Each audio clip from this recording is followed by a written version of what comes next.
Well, it's September the 8th, and we have a bunch of things today. Apparently, the stories out of Afghanistan are getting quite a bit worse, and the stories about our own government's behavior are looking pretty bad, too. So let's get into some of this. The most shocking thing that's just coming up today is the allegation that's leaked out that we actually had intel about the suicide bomber that killed 13 American servicemen, mostly Marines, I think one naval person, and injured like 20 additional, seriously. It turns out apparently we had intelligence on it, and that the people running a drone were prepared to launch a strike against the suicide bomber, but were denied the authorization to do it by higher ups.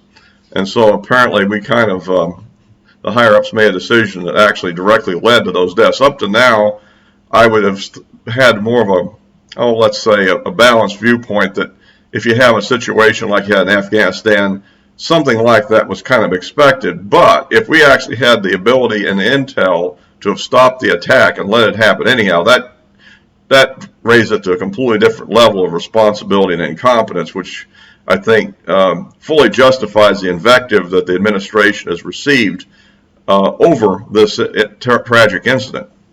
And so we'll have to see whether this is confirmed or not. As I understand, the Central Command is denying this, but then again, what are they going to do? Admit to it? I mean, this whole administration lies all the time about everything to the point that it's almost standard operating procedure. I mean, it isn't a mistake. Take all the statements that Biden has made about how things were going to happen, how well prepared the Afghan army was, while he himself had intelligence and knew things were falling apart, and so forth. And it just goes on. So at this point, with a reputation for lying to the degree they are, this allegation of this sort will tend to be believed. And I tend to think it's more likely than not, unfortunately. Okay, and if you like these videos, remember to subscribe and give me a like, because it helps with the algorithm. And of course, if you want notification, you can click the bell and you'll get a notification I post a new video.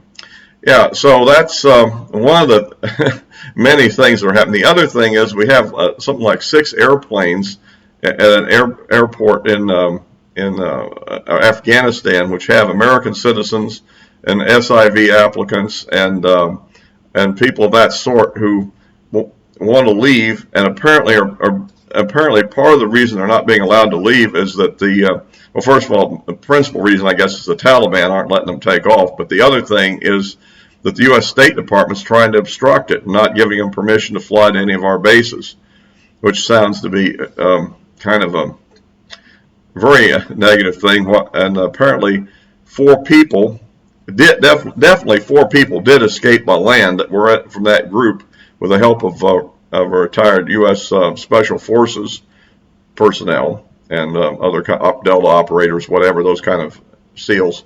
I'm not sure which groups they were from, but they're from elite U.S. Special Forces.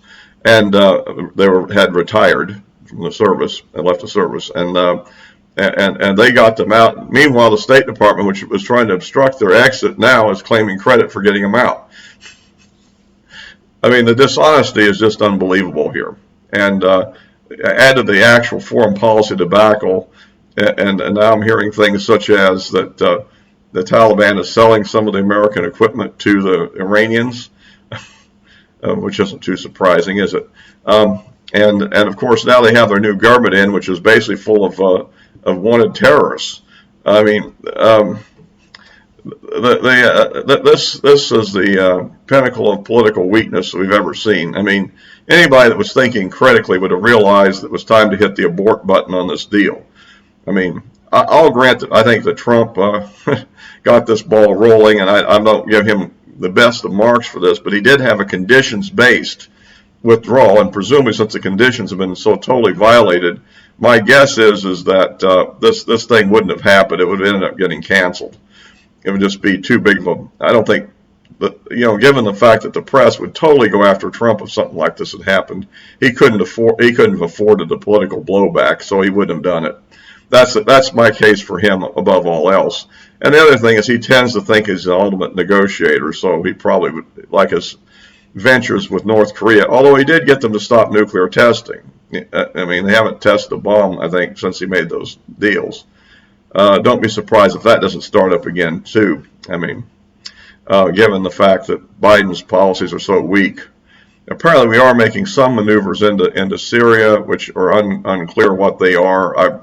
I sometimes follow this website called The Deep Journal. It kind of covers minutiae of things going on in the Middle East, and it's referenced this, but it's unclear exactly what the purpose is. Meanwhile, it looks like that in the Middle East, which is a little aside here, but it looks like that Russia is really consolidating its power in the area and is kind of poking at everybody to say, hey, this is my domain. So that'll be interesting to see. It's also another little interesting tidbit is apparently Israel has been launching a series of basically successful missile strikes against Iranian-backed forces which are trying to assemble missiles to attack Israel. And the Russian-built Syrian air defense systems are attempting to intercept them, and apparently intercept a few of them, but not that well.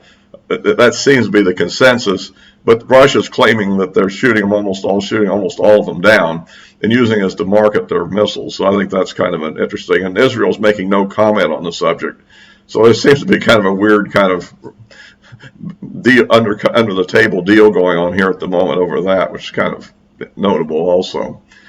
Okay, so that's kind of a lot of what's going on right now. We have all these Americans and all these interpreters and other people who have worked for us trapped behind lines in Afghanistan, and while the administration is going out of its way to downplay it and suggest there's very few people involved and that maybe they want to stay, it seems like that's really not the truth. Again, so that kind of is a situation on that, and we'll just have to see what happens. On the COVID front, my latest numbers have actually dropped, but that's over, Labor Day holiday reporting. Every time you have a major holiday, you'll have a reporting shortfall, and then you'll see a drop in the numbers, and we're not sure what's going to happen on that. But, usually with that and school coming back into effect, there's a little bit of concern. We'll have a better idea in about a week as to what the real impact of that is going to be. Before the holiday, and I would have thought that the current surge had just pretty much topped, was about to roll over and go down.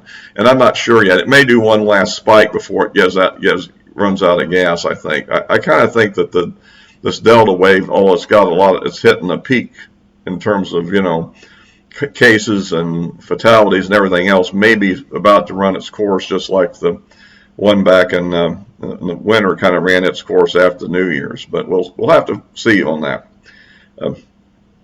Kind of watching what's going on there, and it looks like that former President Trump is making a lot of appearances now, and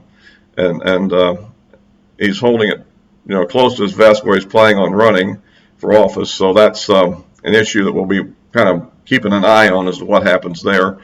At the same time, it looks like that the Democrats are continuing their investigations, both of the Trump Organization in New York and now this whole thing about what he tried to do to influence the election in Georgia.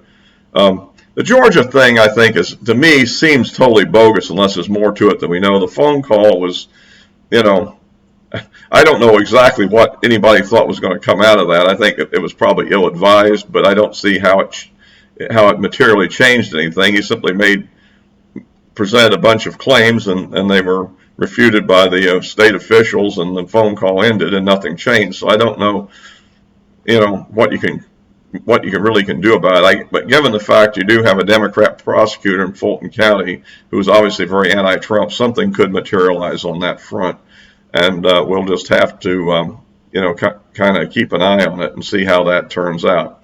But I think that's one of the things that the Democrats are looking at, is to see if they can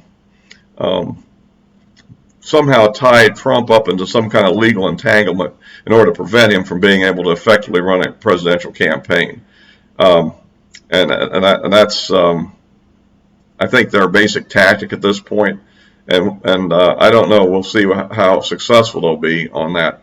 You know, and does that lead to anything that would really hinder his efforts?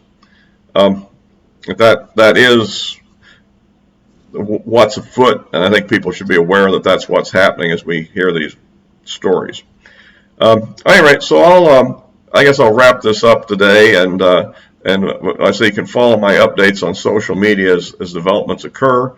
But I think this a lot of bad stuff happening with the Afghanistan situation, and I think that the Biden administration is kind of stuck in this. Their media aides are trying to help them. They're starting to become Democrats that are actually getting involved in raising objections, such as Blumenthal, who's a pretty hardline liberal, is acting up. There was even a leak out of the White House out of it that got reported, and so it doesn't look like this is really going to go away, even if they want it to go away.